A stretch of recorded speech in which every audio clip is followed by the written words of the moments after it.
Oh, there you are, YouTube. Do. Subscribe if you're interested. Hey, you know what I saw online? I saw that it was Tommy Lee Jones' 77th birthday today. So I thought, how about I do a random ranking of all of my Tommy Lee Jones movies? So I've collected them all from behind me, from my movie collection behind me, and then placed them in a shelf that I have over here to the left of me. And I'm going to pluck those films. I'm going to pluck 3 Tommy Lee Jones movies and then rank them based on whatever criteria comes up. But maybe it will be like mostly focused on Tommy Lee Jones. Maybe that's the criteria. How well did I think he did? But you know, whether other types of issues may arise as well that I may consider in the ranking. But anyway, let's get to picking those Tommy Lee Jones movies. Happy birthday, Tommy Lee Jones. Eyes shut. All right, we got 1, and then where are we at here? All right, 2, and then oh, I thought I heard something falling. Did something fall? All right, and then third, something did fall. Okay, 3. Oh, I need to work on that. Whew. I think everything's okay. Okay, so here we go. We got 3 movies. Okay, this is gonna be interesting. So we got to start with I guess we'll start with this one here. JFK. He's in JFK. Lots of people are in JFK. Name an actor. They're probably in JFK. So everybody kind of has a small part in it, right? It's not a lead. I guess Kevin Costner is probably the lead, but like everyone else just kind of pops up throughout it. And this is a really long movie. This is probably the director's cut, yeah, so it's an extra long movie. But it never feels long. I'm serious. Like, if you love courtroom dramas and you haven't seen this one, check it out if you like conspiracy theories and things like that, because it, you know, gets into different ideas. I don't know if conspiracy theory is the right word. Probably, yeah. It gets into all sorts of different things. But this movie is very good, and even though it is very long, it flies by. Like, I put this one on a lot when I'm painting. I have a little TV over here, and I love having this movie on in the background. But anyway, Tommy Lee Jones in this, he's playing one of the people that was like put on trial during the, right, or is that the right word for you know, the Kennedy assassination. He was believed to have a part in it. His name is Clay Shaw. He had like paint on. No. He didn't have the paint on eyebrows. Did he have paint on eyebrows? No. That's Joe Pesci. Joe Pesci in the movie has painted on eyebrows. What does he have? A wig? He has like a I'm trying to remember now. I think Tommy Lee Jones is wearing a it's either his hair is in a perm or he's wearing a wig with a perm. I can't remember. But anyway, I just remember it's been a while, and plus when I watch it, I'm not always looking at it these days. But he because I'm painting, and the movie's over here. I'm not looking at the movie unless I'm adjusting my eyes. But anyway, I just remember he was really good in it and playing against his typical like typecasting that he does. So I remember him being really good in it.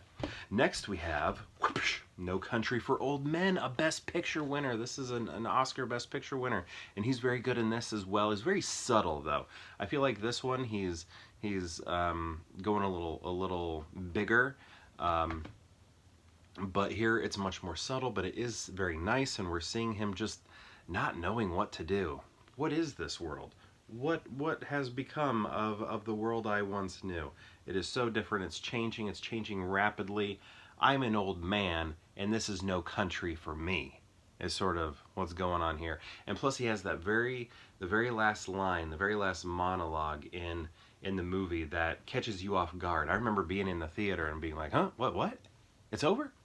And then watching it at home, probably this DVD, watching it at home after I bought it, and having to like rewind it over and over again. I listened to his monologue so many times because I feel like it's not actually that captivating if you're watching I feel like you have to make an effort to absorb what he's giving you, because at least I did in my 20s, because I had to rewind the movie so many times, and I was just like comprehend this information, take it in, remember it, understand what he's saying.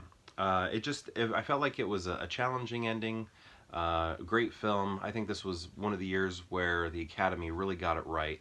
Really love No Country for Old Men, and Tommy Lee Jones is good in it, and again, more of a subtle performance. But next we have probably his loudest performance. You all know what I'm talking about. We are talking about Batman Forever. Man, I really bought into this movie. I mean, I love the first the first two, the Tim Burton films, but I also love Joel Schumacher's Batman Forever. I mean, this was Jim Carrey. He had been coming in hot with the comedies, and here he is playing the Riddler, born to play the role, just like what's his name did on the television show, right? And Jim Carrey sort of using that as inspiration just did so many cool things. I mean, think about this and the television show Batman or Riddler, and then compare it to like what Paul Dano did, right? They're completely different, but they both still make sense in a way. But anyway, I keep talking about Jim Carrey here. What's interesting is Tommy Lee Jones's Two-Face, and it's almost like, I don't know if this was direction. I need to see like more interviews. Was this direction, or is this Tommy Lee Jones being like, I gotta keep up with this guy?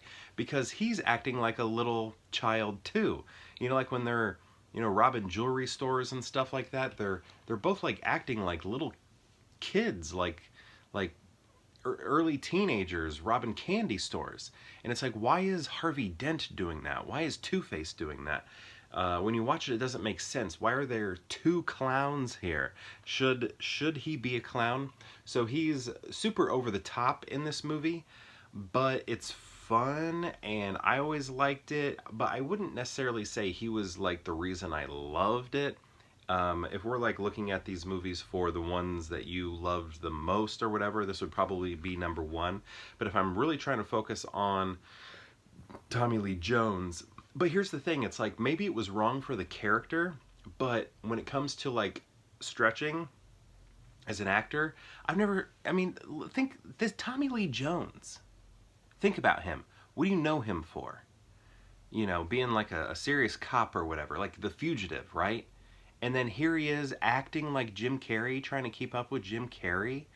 And like that's Tommy Lee Jones doing that, acting like this child where he's flailing around his head and his hair.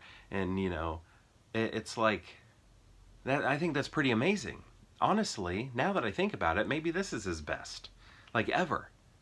Like at least it's the one where he swung for the fences. Swing away, Meryl. Man. So what are we gonna do here? Ugh, oh my, I don't know. I think, okay, so the best movie here is No Country for Old Men. The one I like watching the most these days is actually probably JFK. I watch it the most. It's not, I don't know if it's the one I want to watch the most, but it's the one I watch the most these days. But I'm really trying to focus on Tommy Lee Jones here. And I just feel like what he's doing here is such a wild stretch. So I might put, and I just also loved that movie so much as a kid. I really bought into it. The merch, I wanted to be Chris O'Donnell so bad. I just thought he was the coolest as Robin. So I think I'm going to go with him spreading his wings, his acting chops, because I feel like what he was doing here is like stuff we've never seen him do. And we've seen him do comedy. I mean, you know, like even though Men in Black, he's more serious, it's still a comedy and he's funny in it. But the physical humor that he's doing here is very impressive. Very impressive. So I think I'm going to actually go. And like when I first saw these, I was like, oh, got it. I'm going to be picking Batman Forever. And then I was like, all right, be serious here. Are you really going to pick Batman Forever? And I think I am, but not for the reasons I thought before. I thought it was going to be for like nostalgia, but now I think it's based off of going against his typical type. You know, he's going against type. Is that the right word? It's just so different than what we expect. So, and then I'm going to go JFK, sort of for the same reasons. And then I'm going to go No Country just because it's sort of what I expect out of him, and he does a solid, perfect, wonderful job. But it's also what I expect. So yeah, that's what I'm doing here. I'm going, number one is what I least expect him to do, and he did it, and I thought it was cool. And then so on, but less so. And then here he's given us exactly what we know him for, and he's doing the best job he can. So that's how I'm ranking these. That's what it's based off of, where he surprises me the most when I think about him and who he is, right? Does that make sense? So yeah, Batman Forever, then JFK, then No Country for Old Men. So my question to you is, have you seen these movies?